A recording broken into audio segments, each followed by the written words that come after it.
ក្តៅថ្មីមិននៅយូរលោកថមីគឹមបានចេញមកធ្វើការដែលបង្ហោះសារជាបន្តបន្ទាប់យ៉ាងដូចនេះបន្ទាប់ពីការប្រកួតរបស់កីឡាករសានគុណខ្មែរនិងចម្រើនគុណខ្មែរត្រូវបានបញ្ចប់ដោយលទ្ធផលសានគុណខ្មែរសន្លប់ធំនៅក្នុងទឹកមួយហើយចម្រើនគុណខ្មែរចាញ់ពិន្ទុគេស្វាគមន៍អស់លោកស្រីអ្នកនាងកញ្ញាវិលមកជួបគ្នាជាថ្មីជាមួយនឹងព័ត៌មានកីឡាជាតិនិងអន្តរជាតិប្រចាំថ្ងៃដូច្នេះសូមចុច Subscribe និងដាក់រូបកណ្ដឹងម្នាក់មួយផងដើម្បីទទួលបាននូវព័ត៌មានថ្មីនិងមុនគេបង្អស់នៅក្នុងដៃរបស់លោកអ្នកនៅពេលនេះ Admin មានជាព័ត៌មានមួយជំវិញតាក់ទងជាមួយនឹងការដែលចេញមកធ្វើការដែលបង្ហោះសារជាបន្តបន្ទាប់ពីសំណាក់លោកថមីគឹមដែលក្នុងនាមលោកគឺជាអ្នកដឹកនាំកីឡាករទៅប្រកួតនៅឯទឹកដីនាប្រទេសអូស្ត្រាលីដែលនៅក្នុងនោះ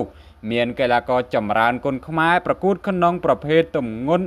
59គីឡូក្រាមប៉ះជាមួយនឹងកីឡាករដែលជាម្ចាស់ប្រទេសអូស្ត្រាលីហើយចំពោះកីឡាករសានគុណខ្មែរប្រកួតក្នុងប្រភេទទម្ងន់61គីឡូក្រាមប៉ះជាមួយនឹងកីឡាករថៃហើយអ្វីដែលជាលទ្ធផលសម្រាប់ចម្រើនគុណខ្មែរវាស្វិតស្វាញពេញ5ទឹកគឺយើងចាញ់ពិន្ទុគេបងប្អូនហើយយ៉ាងណាបើយើងមើលអំពីសាច់វាយនឹងកីឡាករចម្រើនគាត់ធ្វើបានល្អហើយប៉ុន្តែអ្វីដែលយើងចាញ់គេនោះគឺត្រូវបានលោកអាញាកណ្ដាលប្រមានហើយនឹងទឹកចិត្តក្លាហាននៅលើសង្វៀនយើងព្យាយាមថយច្រើនបងប្អូនតាំងតែពីទឹក1រហូតដល់ទឹក5ហើយបើសិនជាក្នុងលក្ខខណ្ឌ1ទឹក5នឹងចម្រើនគាត់រៀងបុកបន្តិចទេបងប្អូនយើងឃើញហើយអាវ៉ាងតាបើសិនជាចម្រើនបុកចម្រើនមានឱកាសក្នុងការដែលវាយទៅលើដៃគូច្រើនខ្លាំងមែនទែនប៉ុន្តែយើងអត់ដឹងថាគាត់យ៉ាងម៉េចបានជាអត់បុកគាត់ខ្លាចអស់ស៊ូឬក៏យ៉ាងណាគណៈតើតើជាមួយនឹងការដែលវាយទឹក5យើងឃើញហើយមួយប្រើរបស់ចម្រើនហ្នឹងគាត់លេងកែងចូលពេញទៅលើដៃគូប្រកួតបងប្អូនប៉ុន្តែចាយដនអីទឹក5ហ្នឹងគឺអាញាកណ្ដាលបានប្រមានទៅលើកីឡាករចម្រើនគុណខ្មែររបស់យើងហើយតើតើជាមួយនឹងមូលហេតុអាចនឹងគាត់ព្យាយាមក្នុងការដែលអោបទៅគាត់យកដៃទៅក្រៀកជាមួយនឹងខ្សែសង្វៀនអញ្ចឹងជាកត្តាមួយអាញាកណ្ដាលគាត់មើលទៅឃើញញយដងពេកក៏ចាប់ចម្រើនគុណខ្មែររបស់យើងនឹងប្រមានកាត់ពិន្ទុតែម្ដងអញ្ចឹងវាជារឿងមួយដែលគួរឲ្យសោកស្ដាយហើយចំពោះសានគុណខ្មែរបងប្អូនរឹតតែសោកស្ដាយខ្លាំងទៀតអត់ទាន់បានវាយផងទើបតែបានគេហៅថា19វិនាទីចូលជើងរបស់គេមួយជើងផ្កាប់ចានពីសំណាក់កីឡាករថៃនឹងយើងសន្លប់មិនអាចក្រោកឡើងបន្តការប្រកួតបាននៅឡើយអញ្ចឹងវា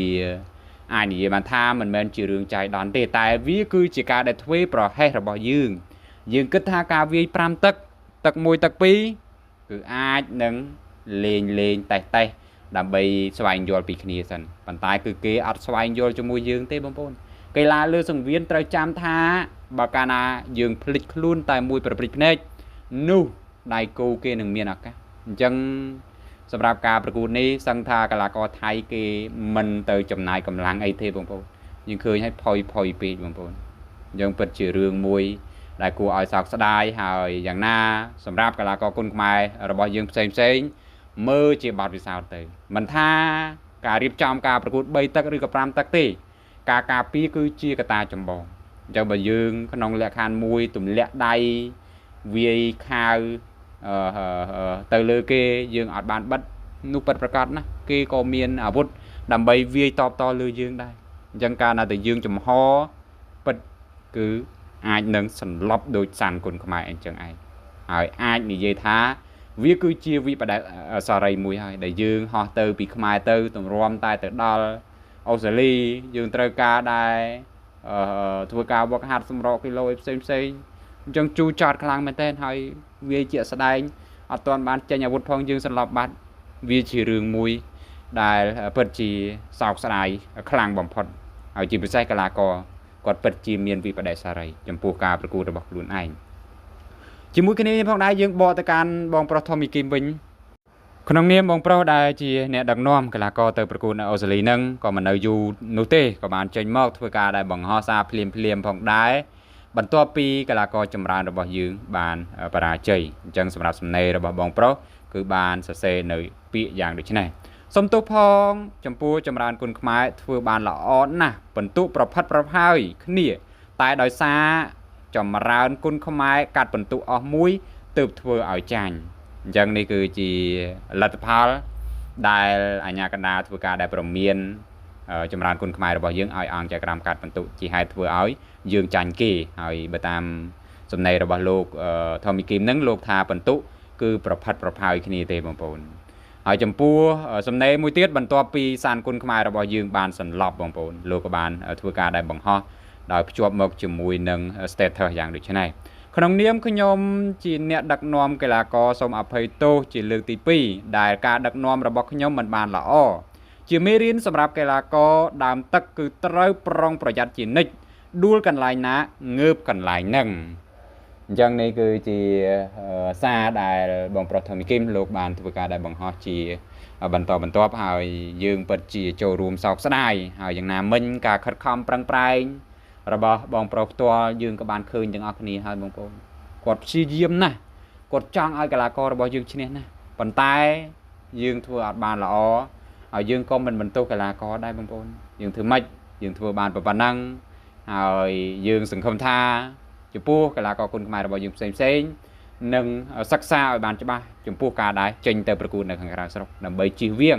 ក្នុងការដែលយើងចេញទៅយើងធ្វើអត់បានល្អយើងមានវិបដិសារីដូចចម្រើនអញ្ចឹងយើងឃើញហើយការវាយតកតងជាមួយនឹងអាវុធក្បាច់បច្ចេកទេសអីយើងលើគេមួយសេតហើយបងប្អូនអ្វីដែលយើងគេហៅថាចាញ់គេគឺត្រង់អាញាកដាលចាប់ប្រមានដកបន្ទុហើយមួយវិញទៀតទឹកចិត្តប្រយុទ្ធនៅលើសង្វៀនពីទឹក1រហូតដល់ទឹក5យើងព្យាយាមថយបើថយល្មមមិនអីទេបងប្អូននេះបើអេដមីនមើលក្នុងនាមអេដមីនគិតថាថយរៀងជ្រុលបន្តិចហើយសម្រាប់ចម្រើនចំពោះការប្រកួតនៅលើឆាកអន្តរជាតិបើនៅទឹកដីយើងអេដមីនឃើញថាចម្រើនគាត់មិនសូវជាថយខ្លាំងដល់ថ្នាក់ហ្នឹងទេបងប្អូនប៉ុន្តែទៅដូចលក្ខណៈចាញ់ច្រាបគេមិនដឹងបងប្អូនប៉ុន្តែអាវុធយើងឃើញថាគាត់ធ្វើបានល្អ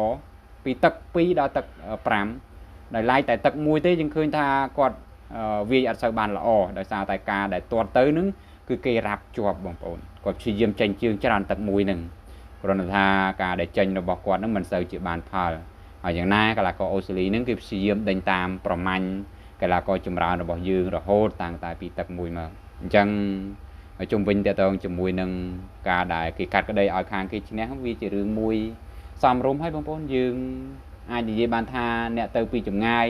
យើងវាយគេអត់ដាច់ហើយយើងទៅបែបលក្ខណៈគេហៅថាខ្លាចបងប្អូនក្នុងន័យមួយអេដមីននិយាយនេះមិនមែនចង់ទៅបង្អាប់កីឡាកររបស់យើងអីនោះទេប៉ុន្តែយើងមើលទៅគឺឃើញជាក់ស្ដែងអញ្ចឹងមែនបងប្អូនហើយយ៉ាងណាមិញទៀតសោតអេដមីនលើកឡើងយ៉ាងដូចនេះថាអូចូលចិត្តតែកីឡាករបុកគឺអត់អញ្ចឹងទេអេដមីនឲ្យតម្លៃ